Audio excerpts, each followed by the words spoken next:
Hello everyone, Alistair Gold here. Welcome to episode 12 of Gold Goes to the Movies. Apologies, it's been a little while. Life has just got in the way. Been away for a little bit, couple of weeks of holiday, a little bit away for work. But benefits of that is I've had a few long haul flights, which have actually allowed me to catch up on loads of movies. And I've been to the cinema as well. So all of that means that the little gap, we've got 9 movies to talk about. I'm going to try and rattle through some of them, otherwise it's going to be very long. But there's plenty of varied, very different movies to discuss this week. I've got 3 that I saw at the cinema, 2 on streaming, and 4 for my various flights, most of them across America. So the cinema movies, in case you're wondering, are Heretic, Venom: The Last Dance, and Joker: Folie, Deux. Then the streaming ones are Challengers and Wolves. And then we've got on the flights, which kind of fits somewhere in between, Quiet Place Day 1, Horizon, An American Saga Chapter 1, Abigail, and Snack Shack. So as you can tell, a very different kind of, like a concoction of movies there. There's some real, we're going to leap around from different genres. We're going to leap around to very different actors in lead roles, some ensemble movies as well. But on the whole, pretty decent films, some of them as well. There's some issues with, which we'll discuss. But yeah, loads to get to. Let's go straight into Heretic. Mrs. Gold and I went for a Saturday night at the cinema to watch this. She was a little bit more reluctant, a little bit worried about going to see what was kind of is billed as a bit of a horror movie, which, some people prefer to watch those in the comfort of their own homes than in the cinema. We loved it. I was going to try and kind of dance around that and kind of just go somewhere else with that, but I just want to be straight off the bat. We loved it. It was really, really good. And I don't know whether I'd kind of go into the fact and say it's a straight horror. I wouldn't call it that. I'd say it's more about suspense and a cat and mouse game that is played out. If I'm going to say anything about it, I wasn't a huge fan. I would say the final 10 minutes or so maybe doesn't match up quite to the massive suspense that is built up through the rest of the movie. But it's still a pretty decent ending. And one that you can interpret in a couple of different ways as well. I just, really enjoyed it. It's the latest movie from the A24 production house. They've brought us the brilliant Everything Everywhere All at Once, Civil War, which I enjoyed as well, Hereditary, Ladybird, Moonlight, The Whale, Uncut Gems, which is, again, another one of my favourites, The Iron Claw, which I really enjoyed as well, did in a previous video. Actually, I did Civil War and The Iron Claw in previous videos as well. So Heretic is the latest offering. And it is different to the other ones. It brings us Sophie Thatcher and Chloe East as 2 Mormon missionaries who they're trying to not recruit, but just spread the word of their religion. And they have a list of people who have expressed an interest, and they're kind of going to these various houses and ticking them off their lists. One of these is the house of a seemingly polite and charming Englishman named, we know his real name is Hugh Grant. All kind of seems fine to begin with, but then they and we swiftly realised all is not as it seems, and they have got themselves into a complete and utter mess inside what is a cat and mouse game. Like I said, I'm kind of loath to just call it a straight out horror. There's a couple of jump scares, but I wouldn't say it's that kind of movie. It's not the kind of movie I'd say where you're constantly, although my wife was a couple of times, with like your hands in front of your face or a jumper up above your eyes or something. I would say that it's more about the suspense. It's dark, it's creepy, it's got twists and turns, and everything kind of sinister and dark about it comes from Hugh Grant. He is brilliant. Absolutely brilliant. I was always a Hugh Grant fan kind of in the first place, with his early movies, Four Weddings and things like that as well. And of course, Love Actually has become a Christmas classic, hasn't it, as well? And I do like him in his kind of rom-com, I suppose it's his lane, isn't it? That's what it was always kind of considered. Yeah, he does what he does, or he did what he did That's probably a better way to say it, because it is kind of past tense now, because I do feel like he's had this kind of renaissance in recent years of very different roles, and this is slap bang in the middle of this renaissance. Once in a while, you'll get an actor who uses their very kind of well-known persona or characters they like to play, and they use it as a bit of an effective shield to put in this really menacing and creepy bad guy performance, I guess, behind it. I don't think I'm spoiling anything now because it's quite an old film, but it kind of made me think of Harrison Ford in What Lies Beneath. You know, Harrison Ford, the archetypal hero in most movies. You know, Indiana Jones, Han Solo, he played the president in Air Force One, but there he was in What Lies Beneath, and he becomes a very sinister character. I guess Robin Williams, maybe 1 Hour Photo is a good one, although he's kind of creepy in that to begin with. Insomnia, again, he's probably quite creepy in that as well. He's maybe not the best example, but someone that is just kind of suddenly playing against type, I guess, is what I'm trying to say. And I love this performance from Hugh Grant. He is everything in one. He's charming and funny, kind of how you expect him to be in his other roles, and then suddenly he's creepy and dangerous. It's all in one bundle. We've seen him play a villain, obviously, in the marvellous Paddington 2. This is a very different kind of villain. There's no kind of campness to this. There's no theatrical show to this. Maybe slightly, but this is all about just this really, really dangerous person. And yeah, he is. He's doing these really varied roles recently.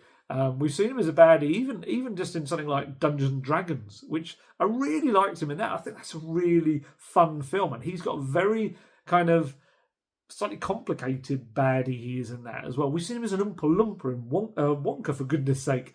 Fletcher and the Gentleman, that's a completely different role we've seen him in, and loads of good TV work he's been doing. I love this new phase in his career. And I reckon this performance will just slam open those doors to so much variety now, because I think a lot of people will be surprised at how menacing he is in this. Because you wouldn't see Hugh. We know him as the floppy-haired Englishman, and in all those romantic comedies, especially to begin with. And yeah, he just turns that on his head. Never before have a big pair of glasses made a man look so menacing, and you'll see what I mean when you watch it. And yeah, it's quite movie on a small scale, I suppose, is the best way to put it. In terms of, other than a few scenes with Topher Grace, he's in a couple of little moments. This is essentially a movie based around the three main characters, and mostly within the house, in Hugh Grant's character's house. So the two girls, Sophie Thatcher, you'll probably know her best if you watch Yellow Jackets, the TV show. She was also in the Star Wars series, The Book of Boba Fett. Chloe East is more recently, she's been in The Fabelmans and loads of TV work she's done as well.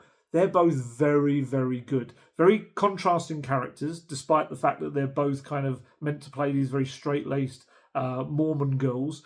One's probably more worldly, and the other has probably a bigger character development arc as the film goes on.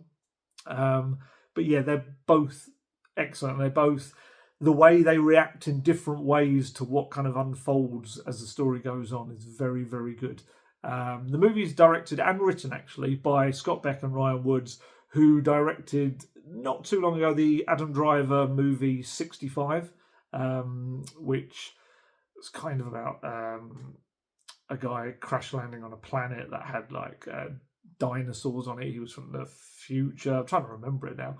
And he had to protect this little girl. It was all right. It's fine. This is very different. This is a real kind of, right turn or left turn, whichever you want to call it, and going into a very different kind of movie. But they did also write the original Quiet Place. So they kind of know how to create a tense, tight movie. And I guess 65 actually in parts is quite tense and tight, but this is at a much smaller scale.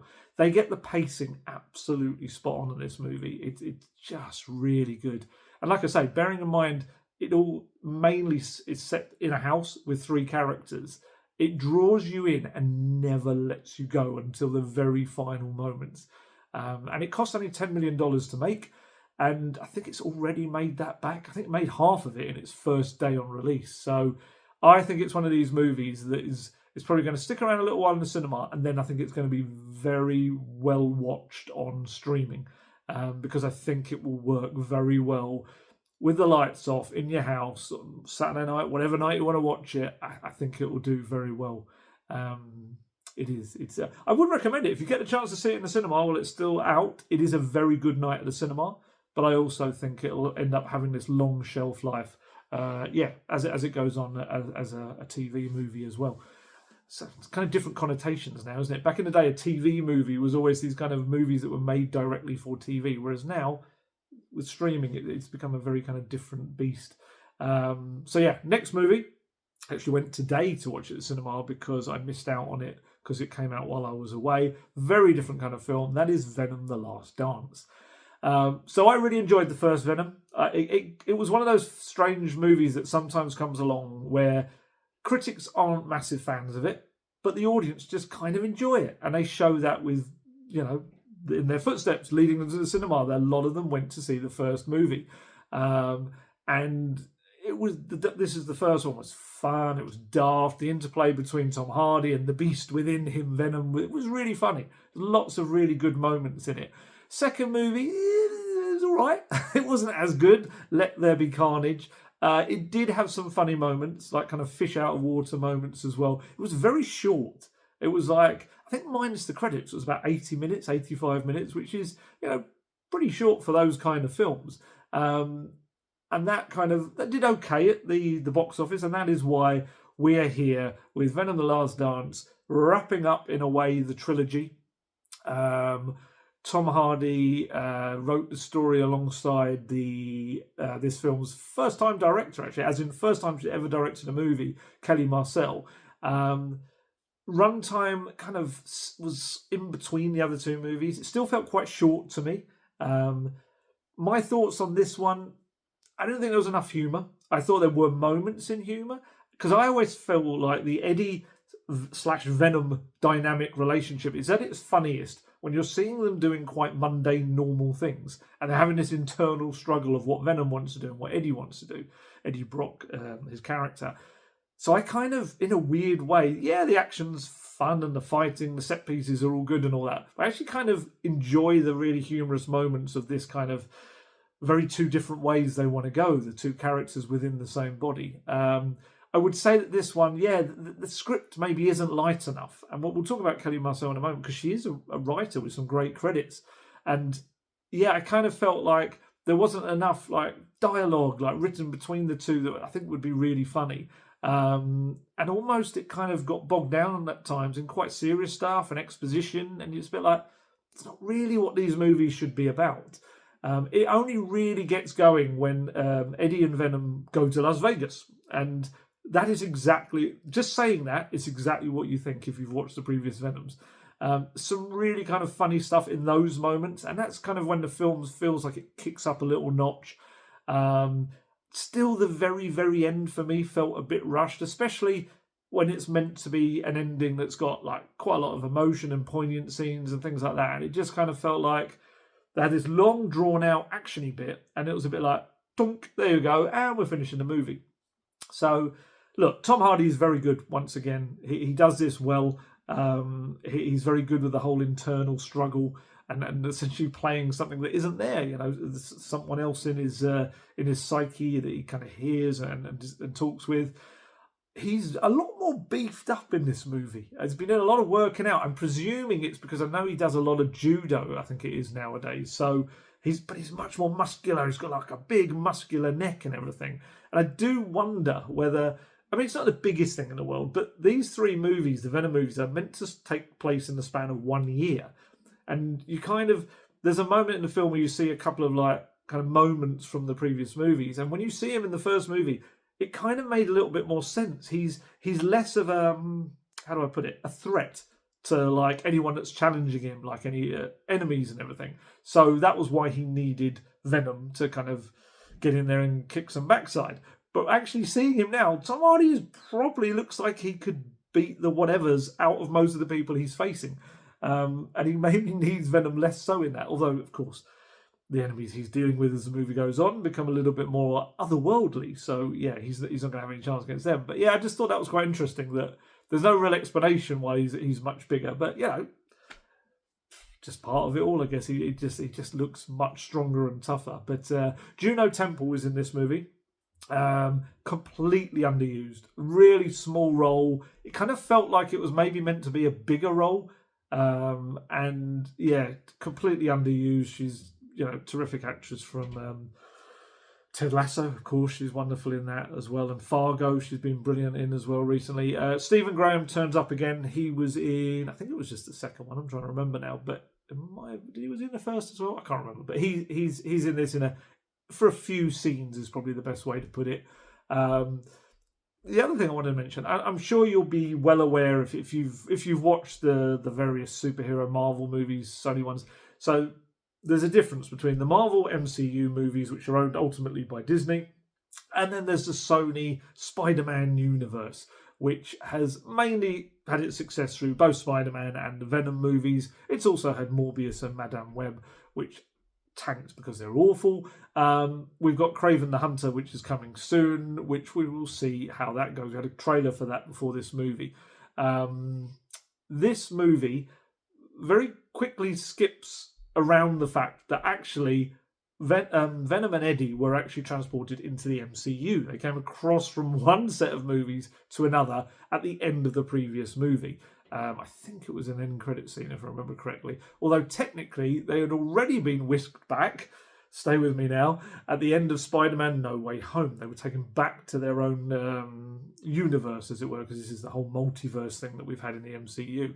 That scene is kind of redone at the start of this third film, albeit now with no reference to Spider-Man. It was all very strange, the whole Spider-Man Venom thing. I guess there's issues, whether there's because he's now part of the MCU and how it's all kind of complicated legal stuff, I guess, now as well, and who's got the rights. There is a theme in this movie of Venom wanting to see New York and wanting to go to New York. And many people have said, and I agree with this, it would have been really cool if he'd gone to New York and there they'd seen Spider-Man and it was Andrew Garfield's Spider-Man, who was one of Sony's ones.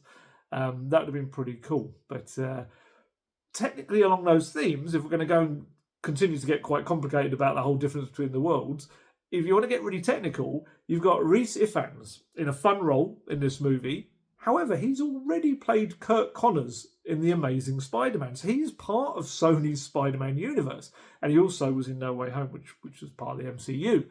And you've also, if you want to continue down this thread, you've got Chiwetel Ejiofor. I said that terribly. He played Carl Mordo in the MCU. He was in the Doctor Strange movies. They're entirely different characters in this film. It's almost like, yeah, just crack on. I mean, I'm sure you could explain it away as, different multiverses or whatever. But actually, Kurt Connors, if it is in this universe, we've never actually really established that, I don't think. But yeah, so, I don't know. These movies make up their own rules, don't they? A little bit of trivia for you. All of the main 5 actors in this movie are British, and so is the director. And the 5 British actors are all playing Americans. I did say I was going to speak about Kelly Marcel again. So yeah, she is British. This is her first directorial effort. She has been a writer on the other 2 Venom movies, as well as Cruella, 50 Shades of Grey, and the lovely Saving Mr. Banks, which is a brilliant film with Tom Hanks and Emma Thompson. She also wrote a show that didn't last very long. It was about just 12, 13 years ago, called Terra Nova. I think Steven Spielberg had something to do with it. I like that, but it just didn't last long. And yeah, I just feel like as a writer-director, I just maybe a little bit more in the dialogue, a little bit more kind of enjoyable, fun like dialogue between the main characters, especially Eddie and his inner self, or Venom, as we call him. But yeah, maybe with these big movies, it's maybe tough as a first-time director to really stamp your full mark on it. When these things end up being, I suppose, a collaboratorial thing. But yeah, it's not a bad movie by any stretch of the imagination. It's got its moments. I just wanted a little bit more. If this is to be the finale of the trilogy, their last dance, as the title suggests, I wanted a bit more. I wanted a bit more emotion, a bit more fun to it. I know that's kind of maybe paradoxical, but yeah, I think it could have been done. It's made just under $400 million at the box office, off a budget of around $120 million. So it's done well. It's done okay. It's not flopped at all. Just hasn't matched the others. Let There Be Carnage made $500 million, and the first one made a whopping $856 million. So it hasn't reached that mark. But it's done okay. And it's an okay film. It's not great. It's not terrible. It sits in that little kind of grey area in between. The third movie I saw at the cinema, which was just before I went away, is one that I'm not going to go too deep into because a lot of people have given their opinions since, but it is Joker Folie Deux, which I think is Madness of Two in French. So Joaquin Phoenix returns as Arthur Fleck. He's now in prison after the events of the first movie, and in prison he meets Lady Gaga's Lee Quinzel, we presume Harley Quinn, and there's strong supporting actors. Brendan Gleeson's in it, Catherine Keener's in it, Steve Coogan's in it. Like I say, everyone's had their thoughts on this movie now. Todd Phillips directed again, who made the first one, flopped massively at the box office, divided critics, just didn't seem to connect with audiences. My personal take, I don't think it's quite as bad as people made out. I'd say a lot of the first half hour or so I really enjoyed. It builds up quite well at that point. I even like the cartoon start to it. It's like an animated start to it all. But then it just kind of stretches out, and it kind of, there's bits where you're like, come on. And it gets a little bit messy. There's the musical numbers, which many people have spoken about. I actually felt like they kind of made more sense than I thought they did. They kind of fitted into the whole kind of step into his mind, Arthur Fleck's mind, I think, than maybe I assumed I was going to see. Joaquin Phoenix is brilliant again. He is very, very good in this role. Lady Gaga is good as well. But it just, it becomes messier and messier. And then it reaches this ending, which I can understand why it's been very divisive. I get it. I understand why it happened. But after 4 hours of two movies, to get to that point, you're a bit like, really? That's it? It got some good moments, but especially after the first film, which I did really enjoy, they've tried to do something different. I certainly kind of appreciate that, but this almost feels like an extended epilogue to the first film that just wasn't really necessary. Money-wise, $264 million it's made, which is a quarter of the first film's takings. £200 million budget, £100 million in marketing and distribution, so it's losing them a fair bit. I think actually it's going to lose Warner Brothers around more than $125 million in all when everything's been taken into account. So yes, it has flopped big time. So that's Joker Folie Deux. Next movie, which I enjoyed far more, very much a kind of almost paint by numbers style film, but slick and enjoyable nevertheless, is Wolves on Apple TV with George Clooney and Brad Pitt as fixers, clean-up men, whatever you want to call them, who are both called to the same job and everything goes wrong. I think it had a 1 week theatrical release before it turned up on Apple. It's written and directed by John Watts. We're going back into Spider-Man here because he directed the Tom Holland Spider-Man trilogy. It leans fully into the chemistry between George Clooney and Brad Pitt. It really does. They're clearly great friends off of it. We know that. And they just play off each other superbly, like they did in the Oceans movies. They've got a great chemistry. They both produced this movie, which was apparently part of a big bidding war between Apple, Netflix, Sony, Lionsgate. They all wanted it.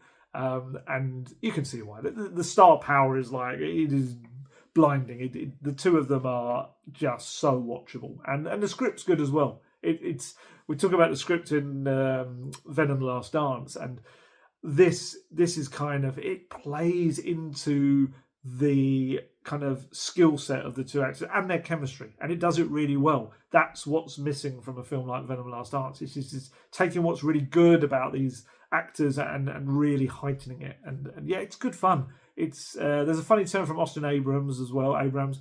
He's been in TV shows like This Is Us, Euphoria, I think he's been in as well. Amy Ryan's in it. She's from The Office, The Wire, loads of movies she turns up in as well. She's kind of early on in this film as well. Like I said, it's not a film that reinvents the wheel. It very much, you're not going to see anything like amazingly new or inventive or anything. It's just fun. It's like a bit of a crime caper in a way. It'll make you smile, make you laugh occasionally as well. And like I say, it's just very slick and it works really well together. Talk of a sequel in development. I don't think John Watts expected it to be that, like a series of movies when he wrote it, but I think it's been so well received that, yeah, they're looking at potentially doing a sequel. I would watch another one. I did enjoy it to that degree. I certainly would. Next up, another streaming one, and this is Challengers, which I watched, I think, if I remember correctly, on Amazon Prime Video. Very different film to Wolves, and stars Zendaya, Mike Faist, and Josh O'Connor. Three top tennis players who, let's say, a little bit of a love triangle. The latter two fighting for Zendaya's affections. Not hers, but her characters, of course. I'm not entirely sure I buy the marketing for the movie. It was marketed as kind of like really sexy movie, and the trailer was like really making a big thing about this bedroom scene where there's all three of them in it. In truth, I'm not going to say it's false advertising or anything like that. I don't feel that was quite the movie it was. I actually feel it was a more interesting movie than that kind of suggested. That scene that they kind of made a big deal of, it's a very small one. And without revealing too much, that scene is not quite what you think. That's all I'm going to say. It's more a movie about the dynamic between these three main characters, the rivalries, their relationships, how they drift apart, how they come back together. I wouldn't say they're the most likable characters in the world, but they're certainly really interesting characters. So you've got Zendaya, obviously, who's one of the biggest actresses going right now, and it's such a terrific, talented actress. She's very good in this as well. Mike, I don't know if you pronounce it Feist or Feist. He's been in West Side Story. He's very good as well. His is maybe a slightly more difficult role in terms of it can be a quiet one tone at points, and that's maybe to do with him being slightly more meant to be an emotionless kind of tennis player on the court, but actually off the court, there's far more to him. I really like Josh O'Connor. I thought he's a British actor, and I felt like his character had a lot more to work with in this film. He kind of had a lot more of an edge to his character. He's a bit of a mess, and yeah, I thought he had more to work with. I haven't really seen him much before. He's apparently played Prince Charles in The Crown, but I haven't seen him in that. Or I haven't seen that. I know I'm probably one of the few people that hasn't, but I really liked him. The movie's written by Justin Kuritzkes and directed by Lucas Guadagnino. If you don't know by now, I'm dreadful at pronouncing names that aren't the most obvious 3 to 4 letter words. Both of them have worked together on Queer with Daniel Craig, which I think is either come out or is coming out soon. And yeah, I thought Challengers, it's an interesting movie without being a fantastic one. I think it's going to be really interesting. I think it's going to appeal to, I think, the young audience as well. Personally, I really like tennis. I used to play a lot of tennis when I was young as well. So I actually probably more enjoyed the aspects of the tennis dynamics between the three of them and how that worked. Whereas I think probably I'm maybe not the target audience for the rest of it. The kind of the love triangle nature of it all, I think, will probably appeal to a more younger audience. But yeah, no, it's a good movie. It is a good movie. Just maybe not entirely what it is kind of advertised as being. It's I would actually say, like I said, in a good way, I think it's actually more interesting than what it's advertised as. So now we're going to dive into, maybe not the greatest expression, the airplane movies, the movies that I watched on my flights. I'm assuming that I was watching mainly the full versions of these, and then there wasn't too much, if anything, edited from them. First one is A Quiet Place Day 1. I went in, I've got to be completely honest, with quite low expectations for this movie. I loved the first Quiet Place movie. I thought the sequel was all right. It was good. A little bit of a retread, but it was good. But I half expected this one, being a prequel, being kind of on a grander scale in New York, to be maybe more of a money-making exercise. But I actually really liked it. I did. It's kind of a small story within a bigger one. And I think that's probably the key to why I enjoyed it. It's directed by Michael Sonosky from a story he wrote with John Krasinski after Jeff Nichols, who directed The Bike Riders, exited the project. There's some suggestions he didn't quite, kind of creative differences, I think is the way to put it. Sonosky, if you're not aware, he wrote and directed the Nicolas Cage-led Pig, which that kind of got great reviews. I haven't actually seen that yet, but apparently I think that's kind of it's been part of the Nicolas Cage renaissance in recent years. The only connecting character that I could see from this movie, and certainly the second movie he was in, was Jimon Hunsu's character. He's a supporting character in this movie, but he is kind of linking the two. This story very much revolves around Lupita Nyong'o's Sam, who's a terminal ill woman living in a hospice, and they have a day trip into the city, and that's when everything happens. These things fall from the sky. You might remember, if you've seen the previous movies, they are, I think they're blind aliens that can only, essentially sound is how they hear things, and that is what, it's all sonar based and all this sort of stuff. So Lupita Nyong'o, brilliant. She's just a brilliant Oscar-winning actress, holds the screen. She's in almost every scene, incredibly watchable. She's just got this great way of kind of emoting even when it's just her eyes doing stuff, and she's just one of the kind of, I think, the great actresses around right now. She gets a little bit of support as the movie goes on from Joseph Quinn, who was in Stranger Things. I think, if I'm not mistaken, is going to be in the Fantastic Four new movie coming out. And yeah, he's good. He's the thing about this movie is there's very little dialogue relatively to other films, because obviously everyone's trying to stay quiet, otherwise they're going to get eaten or destroyed or ripped apart. And yeah, the two of them have got a nice dynamic between them when they eventually meet each other. And yeah, I just like the story. I think the set pieces were good. There's plenty of suspense.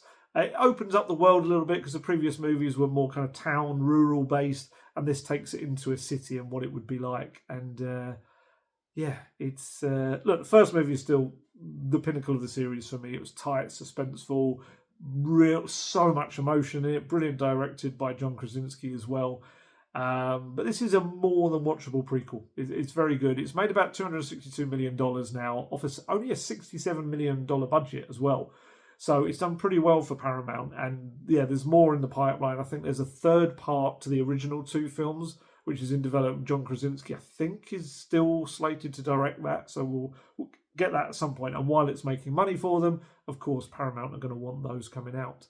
So, next movie on the list. Again, we're pivoting to a very different kind of genre, different kind of film, and that is Kevin Costner's Horizon, an American Saga, Chapter 1. This is a movie that was Kevin Costner's big epic. It kind of been spanning, I think, about more than 20 years of his life. He's trying to get these made. He's poured plenty of his own money in. I think he's told people $38 million of his own money he's put into this. It's what ended up taking him away from the second part of the final season of Yellowstone, America's biggest show, one that I am a big fan of as well. So Kevin Costner, we know he does westerns very well. Of course, the multi-award-winning Dances with Wolves was his big directorial effort many years ago. So I guess when Kevin Costner comes to you saying, I'm going to make a 4-part epic saga about the West and how people settled in America, Civil War, all of that, you either get really excited and think, oh, that's going to be great, or you think, oh, how much money are you going to need for that? It feels like there was probably more of the latter in the past 20 years of trying to get this made. I think it was with Disney for a little while. They didn't want to put all of the money up that he needed to make it, so I think he stepped away from there. It was a trilogy at one point, then it became a 4-movie saga spanning 15 years pre and post Civil War. It's essentially about people trying to settle at different parts of the West in America, resettled, we should probably say, because there were people there first. There's been loads of delays in just getting this first movie out. There was COVID stopped it all. The death of Kevin Costner's parents as well. His divorce, conflicts over Yellowstone as well, and there's two different sides to all of that. I'm not even going to go into that as various things from both sides on what happened there. But the movie eventually came out. It's 3 hours long, and this is part 1 of 4. This one covers 4 years. It's got loads of stars. It's got Kevin Costner in it, of course. Sienna Miller, Sam Worthington's in it. Luke Wilson, Michael Rooker, Will Patton, Jeff Fahey, Giovanni Ribisi, Danny Houston, who was in Yellowstone as well, is in it as well. And there's many, many more pop up. Everyone's very watchable in it. What I would say is it probably suffers when Kevin Costner himself isn't on the screen. And his is only one of many threads in this movie. He's a movie star. That's what he does. And that's why Yellowstone, I think, has been a huge success, as well as the writing and everything. But you've suddenly got this guy who is a big movie star from over the decades, is suddenly in this TV show. And it is lesser for it, this film, when he's not on screen. And this is kind of the issue they're going to have with Yellowstone, that he's not in this second half of the final series. I watched the first one the other night, and he's definitely a big loss not being in it. So, yeah, you can kind of feel that within this story as well. You're almost like, go back, what's Kevin doing? Go back to Kevin. That's not to say the others aren't good. I think Sienna Miller's very good in it. Sam Worthington brings his kind of steeliness to it as well. It's a very dark and brutal story at times, as was the time and what happened to these people. And it was a very tough kind of period for, of course, we know the Native Americans who were there first, but also these people trying to settle in these areas. My main issue with it is that this whole period, and that exact thing I'm talking about, the kind of people trying to settle, but people already living on the land, or the whole battle between the Native Americans and also those who were trying to settle, it's already been done very well. And I'm sorry to go back to it, but in the Yellowstone prequel, 1883, it's a brilliant series. If you get a chance to watch it, you don't have to have watched Yellowstone, but it delves into exactly this topic. And it's fantastic. It's so good. It's got guest star roles from like Tom Hanks and Billy Bob Thornton pop up as well. And it's a really, really terrifically acted and written series. And it's kind of like this delves into the same area, but not quite as well. And it's more drawn out because, although saying that, how length of that series is, it's probably not going to be far off kind of time-wise. And I think in Horizon, it suffers from probably not enough going on at one time, too much standing still and constantly jumping from one plot to another, when maybe a little bit more time with 2 or 3 central threads, maybe even just 2, and you probably get to know the characters better and associate with them more, feel a little bit more for them than constantly jumping from one to the other. It kind of feels, this first one, almost like setting up the other movies. And that's never a good thing to do with a first movie when you're really reliant on audiences going to it if you want to do others. We spoke about this in a very different way with Madame Web, which felt like a whole movie about what might happen in the future. And it's like, well, I don't even want to watch that now because this one was rubbish. And Horizon is not rubbish. It's not. It's just not what I think Kevin Costner probably envisaged when he started it all off. And that's been reflected, I think, in the box office. It was, I think the first 2 movies, which were made almost side by side, were made for $100 million in all. So we'll say it's $50 million a movie. The first one's only made $31 million at the box office, and 29 million came from the USA, because it's a very American story, so it's probably not going to travel too well. I don't think Westerns on the whole do very well outside America. It's a very kind of American genre. It's not to say people don't like them around the world, but just I think they're always going to do better domestically. So that meant Chapter 2 was pulled from the cinema schedule. I think the idea behind that is that maybe more people have seen Chapter 1 on streaming and at home, and then will want to see the second one. And apparently there's some suggestions that it's kind of working, that a fair few people are paying to watch it on pay-for streaming at the moment, and we'll see when it kind of... this is Chapter 1 when it eventually comes out in just, on normal streaming. Chapter 2 has technically already come out. It was at the Venice Film Festival at its premiere. Reviews similarly mixed to the first one. Some saying it's better, and because you know these characters a bit more, it works out a little bit more better. But other people saying it's just kind of more of the same. Looks beautiful, but perhaps there's not much more to it than the beauty. We'll see. We'll see how it goes. It was all right. It was okay. 3 hours. It's a long time. I wouldn't say I was bored at any point during it. There were times I was just like, come on, let's get going kind of thing. And like I say, Kevin Costner's character is a bit more of a proactive character in it, and more happens around him. He's quite a tough kind of Lone Ranger type character in a way. Not a literally Lone Ranger, but hopefully you'll know what I mean when you see it. And I think, you do kind of just want to get back to what his character's doing.